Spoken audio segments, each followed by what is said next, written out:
naman dahil na-late na naman tayo mag-video, no? Kadalasan talaga nahuhuli lagi si Lisa mag-video dahil makalimutin na. Mahirap na maging matanda, no? Charles. Ayan, gisa-gisa tayo dyan ng guys ng ano, no? Sayuti. Ayan, sayuti na may manok. Ginisa na natin yan sa ating bawang sibuyas. At meron na tayo dyan himay na nilagay, no? Pang dagdag aroma. Charats. May alam pang aroma. Ayan, ginisa-gisa at yan may nagpitsay tayo dyan.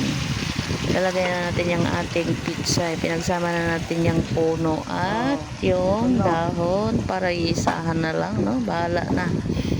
Mas okay naman yun na half cook lang, no? Yan, saglit lang natin yung lulutuin, guys. Within 2 minutes lang ata or wala pa. Ayan, nilagyan natin ng tuyo. Dahil gisa-gisa lang yan. Napakasimpleng luto-luto.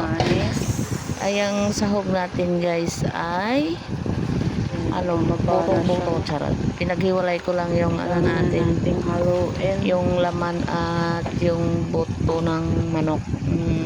Para dumami. Pag binuo natin, kulang yung sahog natin, guys.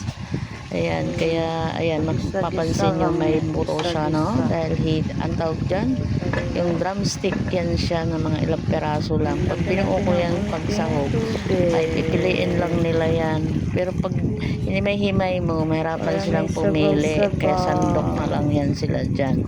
Hindi na pipili. Piliin man nila yung buto dahil yun ang malaki. Pagpag nga daw yan, sabi ng anak ko. Ano daw yung sinahog ko? Pagpag. Pwede na rin. Pagpag. Ayan, kaya nagmumukha siyang pagpag. Alam niyo yung pagpag. Palambutin natin yung buto.